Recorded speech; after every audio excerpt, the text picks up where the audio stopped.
Hi, my name is Bechtel, and welcome to My Key Swimming Drills. A little history about myself is I was once a competitive swimmer before I became a professional triathlete, and I've had the opportunity to work with many of the top coaches in Canada on swimming drills and working with other university teams, helping them be the best swimmers that they can be.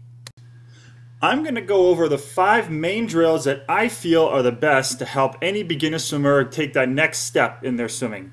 The 5 drills are kick on your side, 12 kicks per stroke, single arm crazy glue or one arm, catch up, and double tap.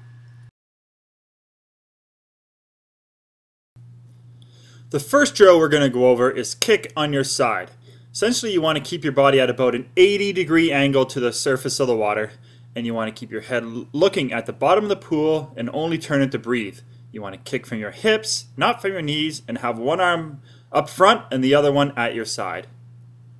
So as you can see here in the video, I have the one hand up, my head is looking down at the bottom of the pool, my other shoulder is out of the water, and I'm kicking from the hips. The only motion from the knees is because of the other kick, and you should not purposely bend your knees to kick. So again, switching sides, other arm is up, head is still looking down, and the other shoulder is still out of the water and ready to catch or recover at any time. The second drill that we're going to go over is 12 kicks per stroke. It's very similar to kicking on your side, except every 12 kicks you rotate to the other side while putting a stroke to get to the other side. The idea is to stay balanced, rolling from side to side and not letting your body bend in different directions, and make sure the body always stays in a straight line. So as you can see, it starts off as kicking on your side, but after the 12th kick, you take your stroke. You can see how the other arm is out of the water, and when it's time to stroke, it's easy because that arm is right in position. What you want to do is go from side to side and try not to let your body fall flat or go too far onto its side, and still keeping that nice steady kick as you go through the drill. The next drill is single arm crazy glue, and I also like to call it the drowning drill.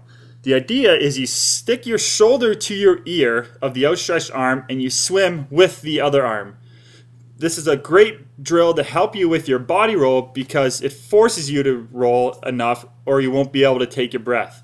So you swim with one arm rolling to your side while the other one's stuck to your shoulder. So as you can see, my left arm is to my left ear, and as I stroke my right arm, my whole body rotates just enough to get my mouth out of the water so I can take my breath. Again, it's a steady kick the whole time, and as you switch, you can tell now my right arm is to my right ear, and I'm swimming with the left arm rolling from side to side to be able to breathe. The next drill is catch up, which is probably my favorite drill to do. The point of the stroke is to isolate each arm as it goes through the motions and allows you to concentrate on each arm specifically. You have to wait until both arms are together at the top of your stroke before you start the next stroke, and you alternate arms. It's easier to explain when you see it. As you take a stroke, you can see how the other arm gets to the top of the stroke before the next arm starts the stroke. This gives you time to really think about what each arm is doing and not have to worry about the other arm at all. See the nice steady kick to help keep your body in position, and because you have one arm going while the other one is staying stopped, you can really concentrate on that body roll and balance. The last drill is double tap. It's a variation of the catch-up drill, but when your hand reaches the top, it hits the hand like the catch-up drill and goes up and then hits it again.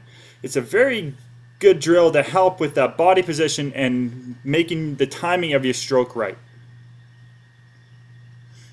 So as you can see, it's just like catch-up. The arm comes down, but it does a second tap of the arm at the top. This forces you to stay on your side long enough to get that arm above the water.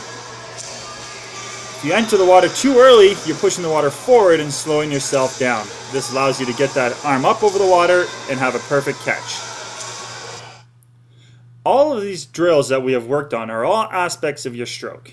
Even when not specifically doing the drills, you should always be aware of your stroke and if you're doing the right things, especially as you start to get tired. One of the big things I find with some of the athletes that I help coach is that they start off with everything perfectly, but as they get deep into a set, the stroke starts to deteriorate. And as they do that, they're slowing themselves down. If you can be as efficient as possible for as long as possible, you're going to have the fastest swim time that you could have. Thanks for watching, and I hope that you learned something from these 5 drills. I'll do these drills almost every time I get in the water, and they help to keep your stroke balanced, in time, and your body in the right position. Have fun swimming.